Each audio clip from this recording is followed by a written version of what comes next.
I'm Richard from Electric Classic Cars, and on this week's episode I think we've got one of the coolest electric conversions we've ever done, this BMW O2. And not only is it uber cool, but it's a manual too. Let's get into it.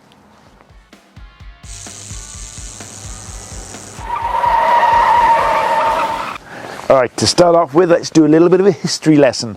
What is this car? Now, most people when they see this think it's a 2002 or 2002, but there were a load of different iterations of this car. This car was actually manufactured from 1966 to 77. It had a 1500 engine in, a 1600, an 18 and the 2-litre engines in.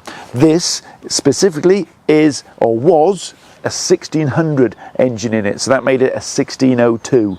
And actually this is the later generation. The first generation, to me, look exactly the same as the second generations, apart from the lights at the back. Let's have a look at that.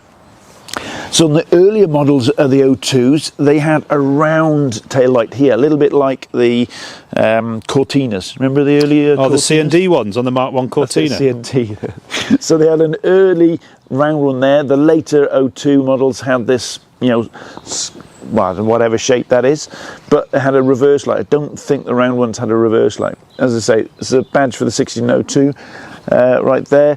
The body shape of the O2, everybody thinks this is the, you know, iconic body shape, but I really like the touring version. Have you seen the touring version?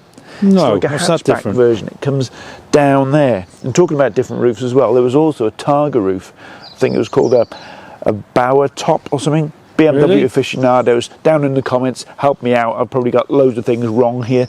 But yeah, there was a really cool Targa top. I'm pretty sure it was called a Bauer top as well. So that's the history that I can remember of the O2 model. It was around about the same era as the BMW E9. We've done a couple of BMW E9s. Click on the link above if you want to see an episode on one of those. But before we even got into the electric conversion, the customer, a really cool chap called Jerry down in London, wanted a very specific look for this car. So let's have a chat about that. Now, I love it when a customer comes to me with a specific look in mind, especially if it's one that I really agree with. And Jerry has a real eye for what I think is a cool car. He came to me and said, right, I want it to look like this. He had the colour in mind, which is my favourite colour, VW Oak Green, which was on what Volkswagens? Mark II Golfs. Mark II Golfs, he's right. And also, it was an option on 911s at the time as well. Bet you didn't know. I don't remember many of those. Yeah, it was an option on 911s as well, but yep, you're right. It was a Volkswagen Golf GTI Mark II, was it? Yeah, Mark II. Mark II. But they also had that iconic BBS wheel, didn't they? Yeah, it actually looks a little bit... So it looks, to me, it just looks like the Golf GTI I wanted. Right. There's another reason why it looks a little bit Golf GTI, because these arches are not standard arches. These are actually off a Golf GTI. Wow, there we go. There was a certain look Jerry wanted, and you know, to get to that, we've gone with these arches here. Now on the 2002 Turbo, they had some bubble arches, a little bit like Mark I Escort bubble arches, very round, and I just didn't think it looked right. So we found that Golf GTI, I think it's Mark I arches, I might be wrong, might be Mark II, fitted on here with a little bit of alteration and cut and shut around the finish down the bottoms here, but it just looks factory. But you didn't even know that wasn't factory, did you? I didn't. Exactly. I was shocked then when you said that. I mean, there's a lot of subtle customisations on this car, not only the arches, but also that then ran us into another problem, which was the bumpers. So the bumpers are actually cut a little bit short on the rear and the front, because they actually went further along here, but the arches get in the way now. So we had to cut and shut those, and then re-chrome it all. But not only that, we had to do quite a few little tricks on the bumpers. So let's go around to the front and have a chat about that. Now around at the front here, I can show you some of the work that we had to put into the bumper alone. So as I mentioned before, we had to cut it a little bit short here because otherwise it was going to run into the wider wing extensions here. But at the same time, these bumpers normally have a black plastic trim piece or rubber trim piece that goes all the way around, and also some big ugly overriders on here, probably for the American market. So we had to weld all those up, like linish it all back, and just get a perfectly lovely smooth chrome bumper that went all the way around, as well as bringing it a little bit closer in as well, because we felt the bumper sat far too far out as well. So there's a lot of just work just in the bumper alone. But while I'm at the front as well, you'll probably notice the chin spoiler. So we put this chin spoiler on as well, because otherwise I think it looks a little bit goofy. You know, it's like, you know, like that, and it looks a bit like a chipmunk without a decent chin spoiler on. So that chin spoiler is off I think it's an E21 Alpina, and we had to again cut and shut it just to fit the narrower format of the O2, and then we have to just blend it in with the rest of the car. So you can see this line here just perfectly blends in with the wing. There's a lot of work we had to do there as well. All right, now Tim, if you follow me down the car, I'm going to cover off a number of just other customizations we've done. So we've got the BBS alloys on it. There used to be a trim here. We've got rid of that trim, a black plasticky sort of rubbery trim. That's gone. We've got a BMW E9 badge on there, which is a bit controversial at the time. We were thinking, should we put it on? Should we put it? I don't know. Comments below. What do you think? Do you like it there? And obviously the fuel filler cap now, which is repurposed as the charge socket. Right, so far we've been talking about the exterior of the car, and this car had to go through quite a substantial restoration. It came from Ireland, it had a lot of rust on it, so we had to save it basically. But the interior is very special. So have a look at that. I think red leather with a green exterior car works really nice. Some people don't like the red interior. Do you like it, Tim? I love it. I think, like you say, sometimes red don't work, but on some colours it absolutely pops, and I think it really suits it. And also the choice of seats. So these are the Recaros, and we managed to get the BMW adjusters and stuff on it, but the whole interior for me just works. We got awesome trims. We'll put a link in the description for our trimmer. They did a fantastic job with the interior, and at the same time we've updated it with some decent infotainment system as well. And the customizations don't stop at the outside either. We've customized the interior a little bit, not just leather seats, Recaros, etc., but you got heated seats front and rear. We've got a full infotainment system here, sat nav and stuff. Also Motolito steering wheel, and to match that we've also polished aluminium here on the heater controls, but also on the dial binnacle surround, if you like. So all this is a little bit custom, and at the same time we've kept the gearbox. So we're going to go for a spin in a minute. I'll explain how that works. The only additional gauge we've actually put in is this one down here, which is the state of charge gauge. So before we go for a spin, one thing I've not actually covered at all yet is the electric conversion. So better have a chat about that. Battery pack wise, we've got a 40 kilowatt hour battery pack in here, split 50% in the front and 50% in the boot, and underneath the front battery pack is also the motor. What we've done there is we've chosen a net gain Hyper 9 motor, which gives it around about 120 horsepower, similar to the TI, which is the 2002 TI model. I does not stand for injection, it stands for, well, I'm not sure what it stands for, because it's a carbureted version, which is quite odd.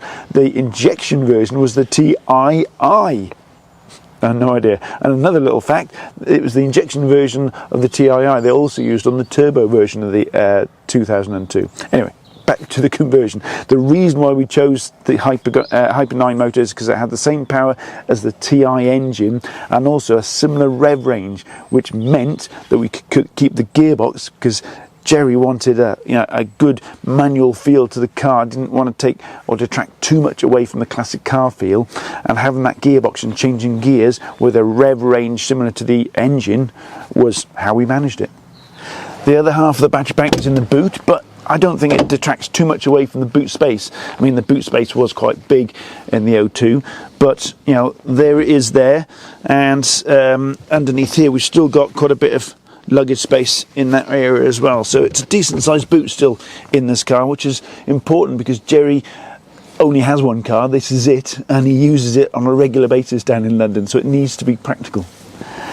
Now, people quite often accuse us when we've converted a classic car to electric that you've taken away the connection, the engagement, if you like, of that classic car drive. You know, you haven't got the gears anymore, there's no clutch balance and putting it into the corner and getting it down into the right gear and stuff.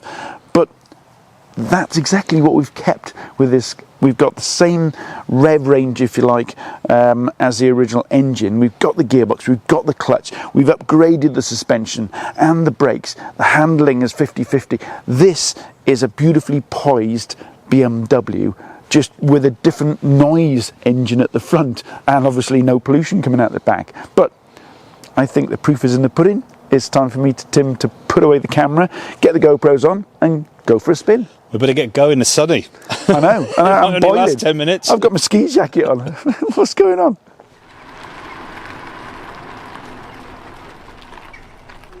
Really rare BMW, this. The indicators isn't working. This is actually quite an old build. I mean, when this came to us, it was 2018. Was it 2018? Yeah, 2018. By the time it was restored and went out the door, it's about 2019. So this is 6 years old, this build. And Jerry uses it a lot. I mean, as I say, it's his only car down in London. So if this came to you today, how different would it be today with like the latest technology? How's the technology moved on in those 6 years? I mean, as far as the look of the car and the upgrades we did, suspension and stuff like that, that would be the same. The EV powertrain, we would probably move to a 400 volt system rather than a 120 volt system for a number of reasons. That would then allow us to have CCS rapid charging on, which we didn't have back then, and also a slightly different motor, but we still run it through the gearbox because that was what Jerry wanted. So yeah, apart from rapid charging, energy density of the batteries improved. So where we would have a 40 kilowatt hour battery now, we'd probably have a 50 kilowatt hour battery with the latest battery technology we use. So the 40 that's in here now, what range does that give you? About 140 driving normally like this on A roads. So if you were building it today, you'd get an extra what, 20 mile out of it? Something like that, yeah. I mean, this is kind of the same size battery. It's in Oliver's, my son's Renault Zoe, yeah, and a Nissan Leaf, or early generation Nissan Leaf, for instance.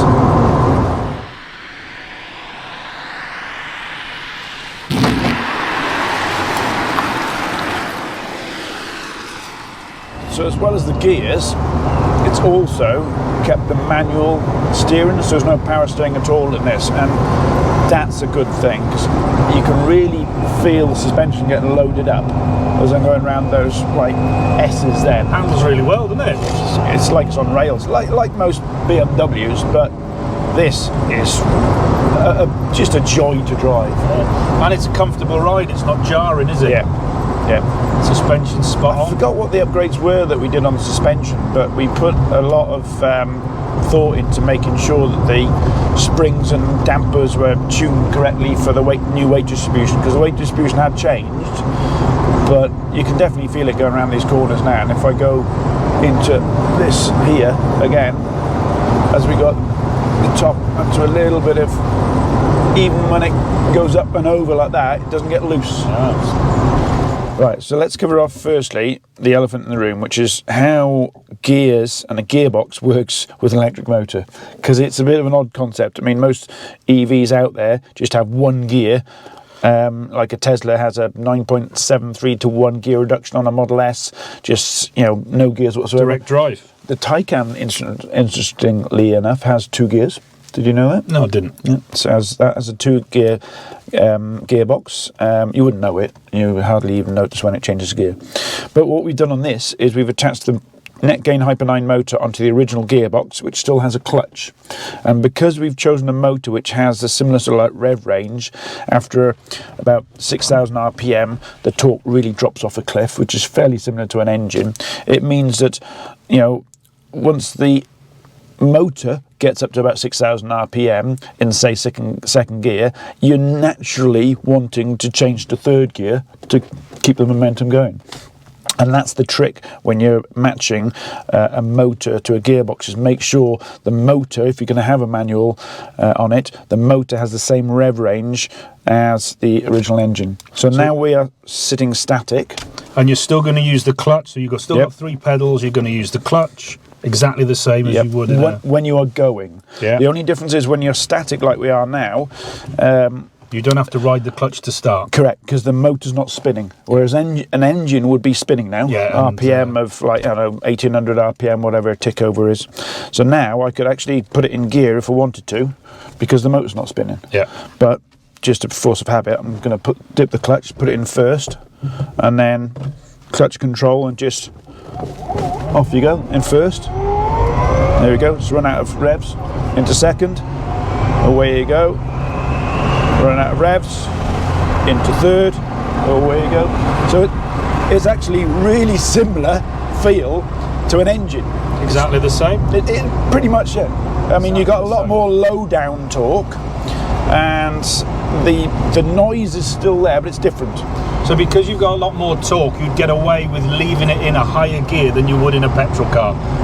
Yes, but the gearbox would be shouting at you, saying, "Hang on a minute, I'm revving at whatever revs. I'm not liking this in third." No, I meant lower. Like you wouldn't start juddering. No, so if I stop here now you're in third, I can't stall an electric motor. If I was in third, as I'm in third here now, I'm coming to a stop. It would stall and judder and just stall the engine. That doesn't happen with an electric motor. Now, I haven't dipped the clutch. If I start off in third rather than first before, I'll put my foot down here now in third. Wow, no, you couldn't do that in a petrol car, start off in third. But if you notice, it's a lot more sluggish taking off. So that's why it's still a good idea to change through the gears when you want to be sporty. But if you want to be lazy, you can certainly leave it in third gear if you like. But that's not what this car was designed for. I mean, this was designed to drop it down into second, go around the corner like this, back up to third, and away you go. Right, this hairpin here is a good... Very tight hairpin and uphill. It's a good example of when you need to change down. So we're in third here now. Ooh. Coming in a little bit too hot, down to second, full on 180 degree hairpin up the way. Inside wheel was spinning a bit there. Slippy road. Well, it's got no limited slip diff on the back, but I'll tell you what, it's got quite a bit pulls of power. Up this hill quite well, doesn't it? It's not bad, is it? That's quite a steep hill. Up into third. Hey.